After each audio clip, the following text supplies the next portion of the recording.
皆さん、こんにちは。今回のテーマはですね、以前ご紹介した証券会社のレーティング変更について、各銘柄で買い推奨、売り推奨などと言われるような銘柄分析レポートが個別銘柄ごとに出ていますけれども、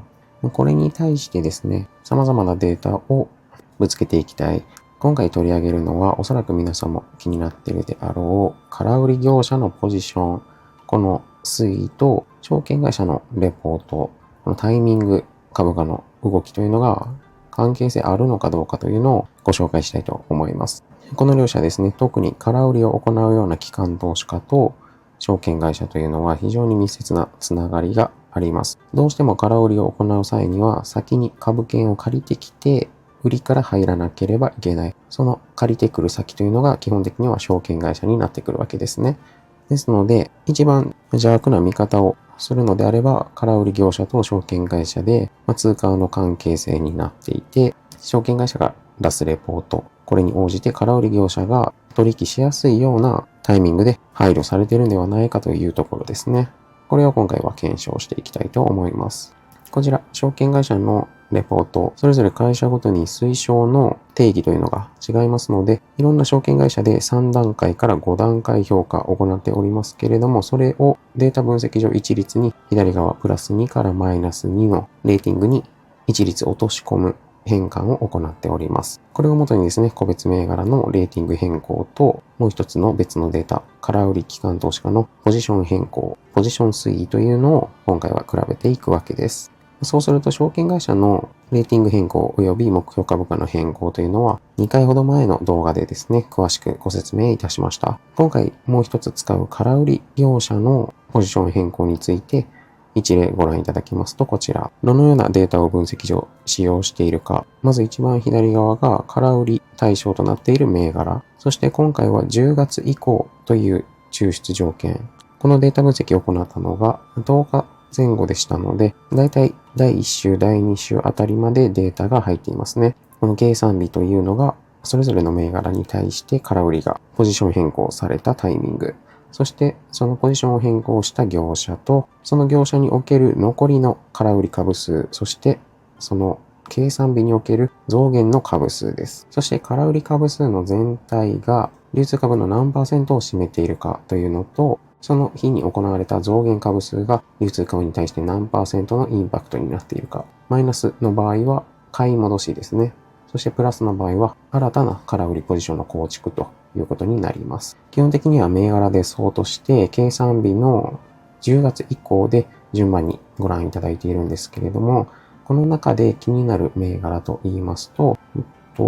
そうですね、アシックスといったところが非常にこの後ご説明するにあたって分かりやすい銘柄になってきます。一番右側の増減比率というのも 0.63%、流通株に対して非常に大きな新たな空売りポジションの構築がされている10月8日に JP モルガンによるものですね。そしてそのすぐ下レーザーテックもかなり空売りのポジション、あるいは買い戻しというのが非常に交錯しておりますが、この銘柄についても少しだけ触れたいと思います。ご覧のリストの中で皆さんお持ちの銘柄あって、なかなか株価上がってこないなということがあれば、もしかしたら空売りのポジションが10月以降ですね、狙われている、新たに構築されてきていて、上値の重い展開になっている可能性というのが考えられます。ただ今のデータですと、それぞれの銘柄に対して、それぞれの空売り業者がどれくらい動いたかというデータになってきますので、非常に見づらいということで、一つ変数を落としていく。それぞれの銘柄に対して、いつ空売りのポジションが変更されているか。つまり業者は問わないで集計してみますと、こちら。10月以降ですね、すべて集計しますと、最も新たな空売りポジションが構築されたのは、2502朝日 0.72% です。そして2番目、先ほど申し上げた、この後ご説明しますアシックス。これが 0.46%。そして JPX が 0.3% と、この3銘柄特に大きな空売りの構築が見られています。そして逆にマイナスの方に行きますと、今度は買い戻しがよく行われている銘柄たちということで、このあたりの銘柄だと10月の前半のあたりは非常に株価底堅い展開だったのではないかと推測されるわけですが、一番買い戻しが10月上旬多かったのはレーザーテックということになっています。そして下から3番目、花王に関しても面白いポジションの動き、怪しい動きというのがありましたので、今回はですね、アシックスの空売りポジションの構築、これとレーザーテック花王の買い戻しの動きというのを各証券会社のレポートのタイミングと照らし合わせながらご覧いただきたいと思います。そうするとまずアシックスですけれども、空売りのポジション9月以降をご覧いただきますと、こちら9月の4日に JP モルガンが 0.3% のポジション構築、これによって0.87% までトータルで空売りポジションが積み上がっています。その後は翌日から9月下旬にかけて買い戻しを進めていっているという動き、そして10月の8日に再び大きな空売りのポジションを構築しています。そして一度 JP モルガンにおけるアシックスの空売りポジションほぼゼロまで買い戻しを進めた後にですね、10月8日再び大きな空売りのポジションを構築しています。このような動きが見られる中で、アシックスの株価推移ご覧いただきますと、9月頭の方ちょっと切れていますが、基本的には9月末にかけて、この買い戻しの影響もあってか、徐々に上がっていく展開ですが、月末をまたいで10月に入ると少し難聴な推移になっています。そしてアシックスに対する証券会社のレポートをご覧いただきますと、10月7日、モルガン MUFG、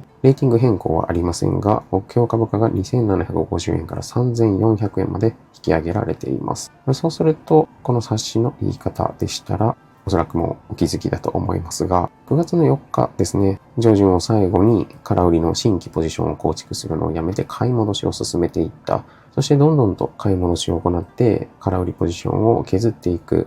ほとんどゼロになった近辺の株価水準というのがこのあたり。その後はですね、一度成果を決め込みます。そして10月に入って少しピークをつけたところで、今度新たに空売りのポジションを構築したいとなった時に、売りから入るわけですので、なるべく株価は高い状態である方が嬉しいわけです。そこでですね、JP モルガンとモルガン MUFG というのは別の会社ですけれども、密接な関係性があることに変わりはありません。さすがに外資系の証券会社が自分たちで日本企業の銘柄に対してレポートを書くよりは、系列密接な関係のある国内の企業、モルガン MUFG というのは、国内系のところにお願いしますというふうに言っておけば、ちょっと下がってきていた株価を押し上げるような効果、目標株価の引き上げレポートで交換されて、10月7日ですね、大きく上がったところを JP モルガンが空売りで入るということで、高い値段でうまく空売りポジションが今構築できたと、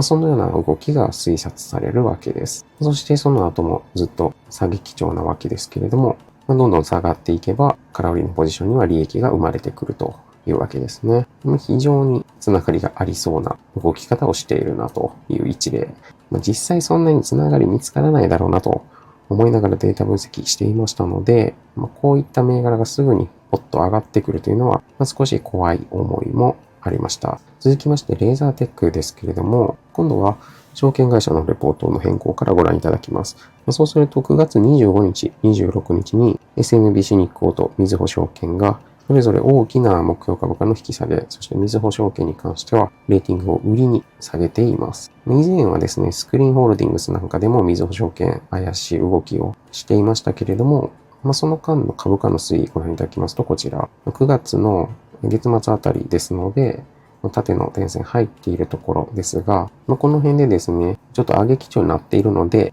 なんとか株価なるべく抑えつけたいというようなレポート方向です。というのも、レーザーテックは先ほどの集計ご覧いただいた通り、買い戻しが一番多かった銘柄比率としてですね。なので、なるべく安い株価で買い戻しを行いたいわけです。そうすると、少しずつ上がってきている株価に対して、多少なりとも下げの効果が生まれるようなレポートを日系の証券会社が出してきたんではないかと。こちらの銘柄も空売り業者、先ほどのデータ一覧でご覧いただいたところ、戻っていただきますと、どこの空売り業者がやっているのか。JP モルガンや三菱 UFJ モルガンスタンレーのような、ほぼほぼ系列、あるいは自社が斡旋するようなレベル間での密接性というのはありませんけれども、どこの空売り機関がこの2社の証券会社とつながりありそうなのかというのは、先ほどの一覧をご覧いただければと思います。ということで、このピンクのところ、9月26日レポート直後に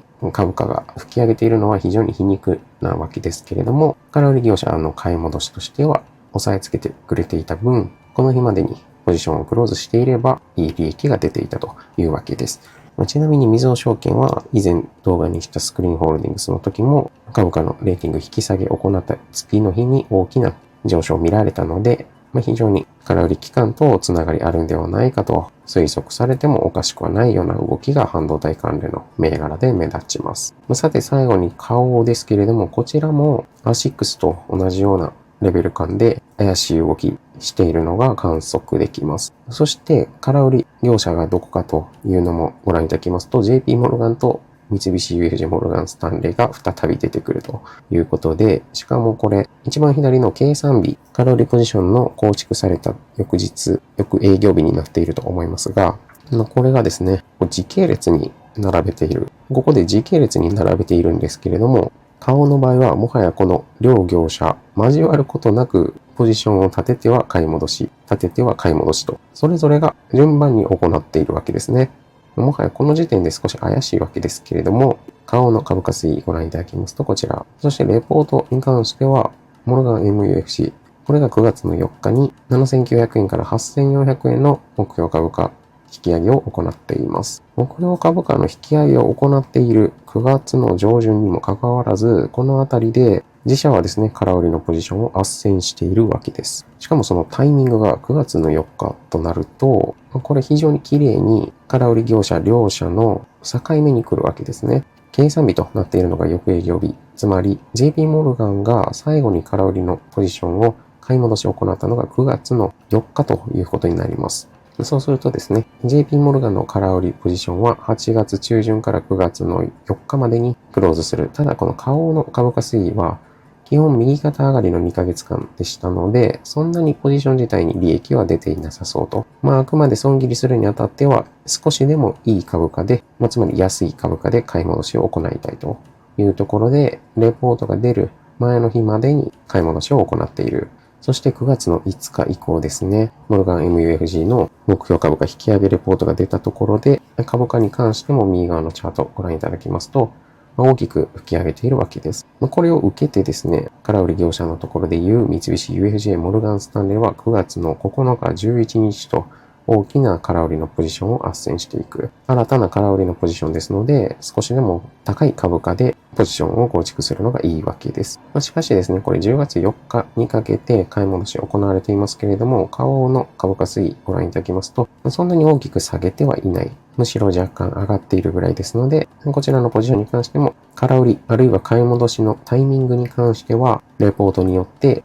少しでもより良い水準感というのを意識した動きしていますけれども、そもそものそのポジション自体からはあまり利益が生み出せていないと思われます。ですので、何のためにこれやっているのかと、各証券会社の裏側には、証券会社とは別の空売り、証券会社自身ではなく、一顧客がいるのかもしれませんけれども、これを見るとですね、三菱 UFJ モルガンスタンレー、あるいは JP モルガンといったところの個別銘柄に対するレポートの信憑性というのがあんまりなくなってくるんじゃないかというふうに感じられるわけです。むしろですね、それを逆手にとってですね、レポートが出たら空売りのポジションを確認して買い戻し、あるいはポジション構築がされるんではないかと考えて、基本的にはその後反対方向に株価進むんじゃないかといったような使い方をすることもできるかもしれない。その期待値といいますか可能性が高い証券会社はどこなのかというのは今後ですね、分析していきたいと思います。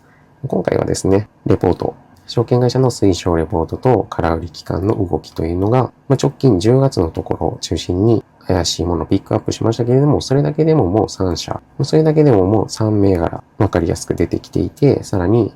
その中でも JP モルガン、あるいは三菱 UFJ の関係するようなところがピックアップされたというのは、今後ご紹介するデータ分析でも面白い結果出てくるんではないかと期待を持たせるような結果だったかと思います。ということで、少し前、3ヶ月程度前ですね、MUFG 傘下の銀行、そして三菱 UFJ モルガンスタンレー証券、モルガンスタンレー MUFG 証券、それぞれが以前、皆さん記憶にも新しいところあるかと思いますが、金融商品取引法に違反しているというようなこともありましたので、このあたりコンプライアンスどうなっているのかというのも非常に疑問が湧いてくるところかと思います。今回も最後までご覧いただきありがとうございました。また次回の動画でお会いしましょう。